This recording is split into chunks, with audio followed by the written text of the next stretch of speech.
This video focuses on the period of late antiquity, so focusing on religions and art associated with religions that are outside of the state-sponsored religion of ancient Rome. So in this video we'll look at an example of a synagogue and the imagery painted inside of a synagogue from Dura-Europas, so associated with Judaism, and then we'll look at some examples of early Christian art and architecture.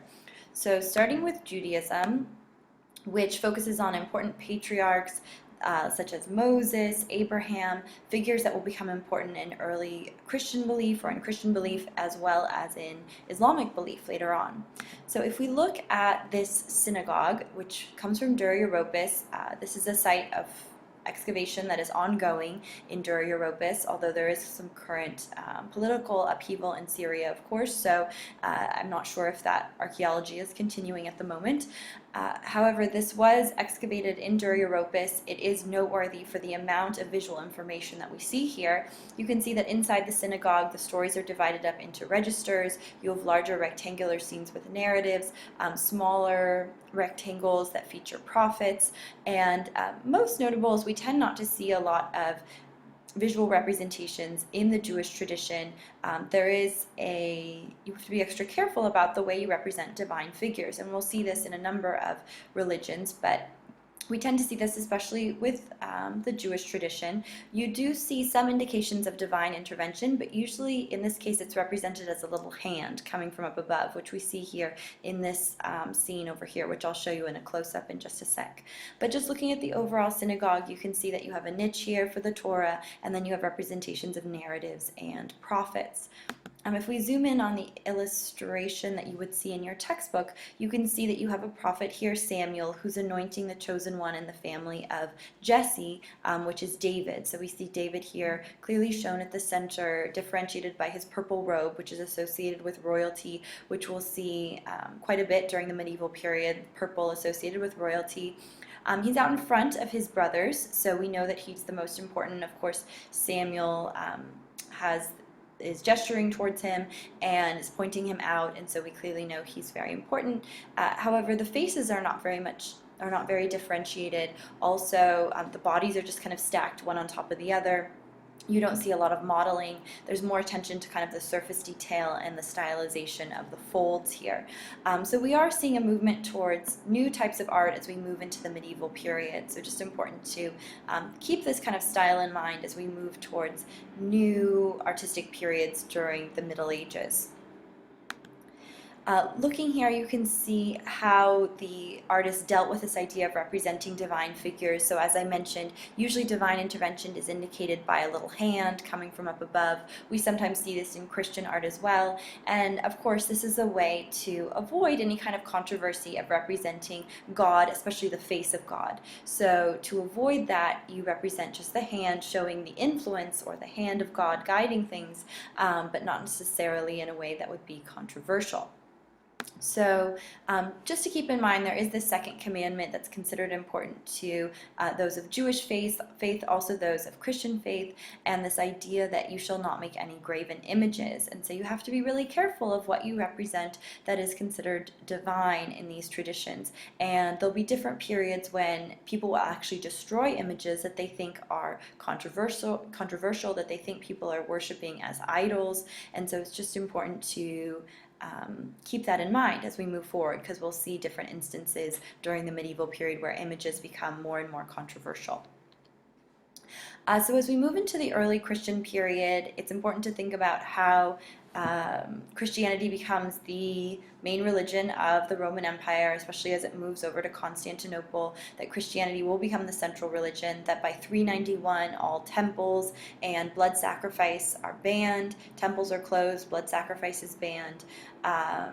Eventually we see Christ's divinity formalized at the Council of Nicaea in 325. So during the 4th century, you see a lot in terms of formalizing the religion of Christianity. And so let's take a look at some of the artworks that represent Christ as they dealt with trying to represent this figure. So first off, let's look up at the ceiling of a catacomb. So we're kind of looking up at the ceiling here. Catacombs were spaces where early Christians could have a place for them to be buried. So it was a place where you were sure that your body would be taken care of. And so people could have Christian scenes represented in the section of the catacomb in which they were buried, if they were Christian. And so here you see a scene that combines three interesting pieces of iconography. So you have a representation of Christ as a shepherd at the center. He has like a sheep around his shoulders, and so you see him as shepherd, someone who's willing to take care of his flock, but also willing to lay his life down for his flock. So this idea of sacrifice and crucifixion comes up here. Early on, Christ was represented more like Apollo, as a very beautiful youth, and he tends not to have a beard. Today we tend to think of him with a beard, not the case here. We also have what are called orants. So you see these figures here with their hands out like this, and this was actually supposed to be a prayer gesture. So you see these praying figures. We think of prayer gesture more like this, but in this case you see their hands like this. And so you have a young boy, a woman, and a man, so kind of showing all different ages. Finally, we have stories of Jonah.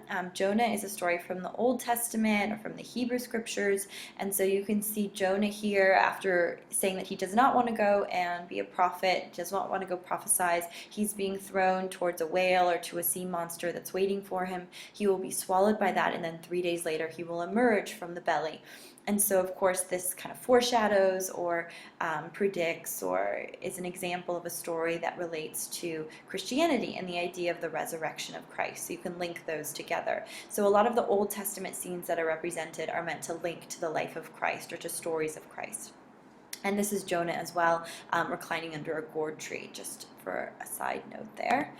Another catacomb that's very, very interesting is at the Via Latina catacomb, and so you can see these are scenes of Hercules, which is a nice example of syncretism, or kind of combining of traditions. So you see this ancient Roman god Hercules, who's known for his strength, being combined with Christian imagery in this catacomb.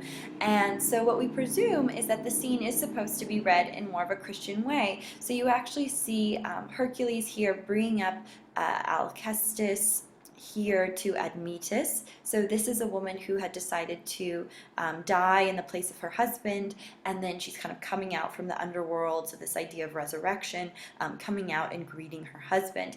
And Hercules had to defeat Cerberus in order to do that, so you see that there. Also, you see Hercules kind of, again, defeating evil, defeating the Hydra right over here. So that's over, I think, on this wall. But it's an interesting combination of bringing together this older Roman imagery into a new Christian context. And so sometimes this is termed syncretism, this combining or merging of independent traditions, and in the visual arts, art that combines these traditions is described as syncretic. So combining imperial Roman with early Christian could be called syncretic. More recently, however, people tend to favor the term hybrid, and especially in Latin American art history, where you tend to see a lot of different influences. So an example of a syncretic work where you see kind of an ancient Roman style combined with new Christian iconography is the Sarcophagus of Junius Bassus, which is just packed with iconography. So first off, just the general style is basically you see kind of temple columns all along here, divided into almost a temple form to divide up the different scenes. You have little putti, little angels on the side here. You have an inscription that identifies Junius Bassus and his status. And let's just quickly go through some of the scenes. So first off, you have the sacrifice of Isaac by Abraham. Isaac, of course, will be replaced at the last minute by a ram, but it's a way of demonstrating the devotion of Abraham, that he was willing to sacrifice his son. And of course, this can also be read in a Christian context in terms of the sacrifice of Christ on the cross for the crucifixion. Here we have a scene of the arrest of Peter, who was arrested in Rome. So this is a Roman sarcophagus, so that makes sense. Christ is enthroned here, beardless, over a sky god, so kind of combining it there with Roman imagery, with Peter and Paul. Then you have the arrest of Christ, Pilate thinking there. You have Job here after everything's been taken away from him. You have Adam and Eve. You have Christ entering Jerusalem, Daniel in the lion's den, an Old Testament scene, and the arrest of Paul. So you have stories from the Old Testament, the New Testament, and also stories of the important followers of Christ, Peter and Paul, incorporated into this image. This is the earliest representation of a crucifixion that survives. It's actually part of a very small ivory box.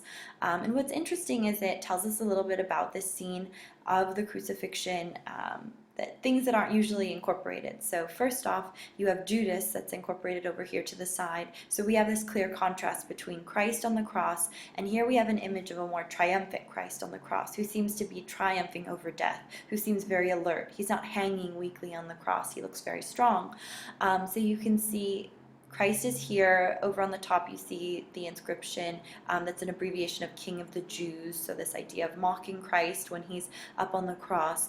You have a figure that's putting the spear into his side to end his suffering, so that's the 5th wound of Christ. And the Virgin Mary is represented over here. So the scene is reduced to the kind of the basic figures that are necessary. Judas over on the side having committed suicide with his bag of silver, which he was given for identifying Christ, pouring out below his feet. So because it's such a small image, the scene does have to be reduced to its basics, but it is interesting because the crucifixion is such a key scene today, but you only see it really becoming produced more frequently a little bit after this. This is the earliest one, and it comes from 420, or the earliest one to survive. Next, we'll briefly look at kind of this transition from scroll to codex. So scrolls were very important in ancient Rome, but of course, as you have more and more of these Christian books, you want to be able to turn from page to page. The codices make more sense, and so you start to see these codices being produced in greater numbers. These often are extremely luxurious. They have to be done by hand. They often include illustrations, and so we see that here in this illustrated example. This is a page from a very, very expensive, very impressive illustrated manuscript called the Rossano Gospels. It's done in a Greek script. The page itself is dipped in purple, so you know that it's owned by a very impressive, wealthy individual, and the script itself is done in silver, which has become tarnished over time. The Rossano Gospels include only the Gospel of Matthew and a portion of Mark. It's not entirely complete, but it does include this scene of Pilate judging Christ. So Christ is here with a beard, so we're starting to see the more iconic representation of Christ. Barabbas, who's the other one that might have been punished. However, Christ is the one that's selected as crucified, and you see kind of the angry crowd demanding Christ to be crucified, and you see him here under arrest. But of course, Barabbas is kind of kneeling over, whereas Christ looks very peaceful with his halo, cross-inscribed halo, kind of up on a hill, elevated, looking very important. Pilate at the center looks greatly influenced by the crowd. You have a court reporter kind of furiously writing things down, and we know that Pilate is in charge because he has these images of the emperor and his family right behind him, so connected to ancient Rome. All right, now quickly we're going to look at two structures, one being a longitudinal plan, one being a central plan. First off, we'll look at Old St. Peter's, which no longer exists. It was torn down around 1500, but this church was first created probably under Constantine. You can see that it's done in a cross shape, so you have this addition of what's called a transept, where some of the relics of Peter were kept. So this is believed to be the place where the remnants of Peter's body were buried. So this is originally a cemetery, and you can see there's a long area here for processions, for different events to hold a lot of people. There's double side aisles on either side. There's an atrium out here in the front and a gatehouse or way of entering in here. And then this is just a cutaway view, so you can see that nave at the center and double side aisles along the side. And again, this is called a longitudinal plan with the long nave down the center here, and a Latin cross plan with the long arm here. This is the reconstruction of this church. You can see the use of multicolored marble, and it's based on the design of the Roman Basilica. So you have those clear story windows allowing light to enter in, with aisles on either side. Here's a view from the top, so you can see you've got that center nave, double aisle, transept. This is called the apse, the atrium here, and then the narthex, which is kind of the lobby area. And finally, our last work to examine very quickly is Santa Costanza, which is a central plan. So you can see it's a more circular in its overall form, likely built as a mausoleum for Constantina, daughter of Constantine. As we enter in, you can see same kind of windows up above, allowing light to enter in, but circular in its overall form, which indicates more of a burial context, similar to a Roman mausoleum. So you can see there's a sarcophagus over on this side, very, very small space, not meant for large crowds crowds like St. Peter's. This is more of a private space. And there are some mosaics that survived, although heavily restored, but emphasizing this idea of the vine, wine, very similar to Bacchic mosaics.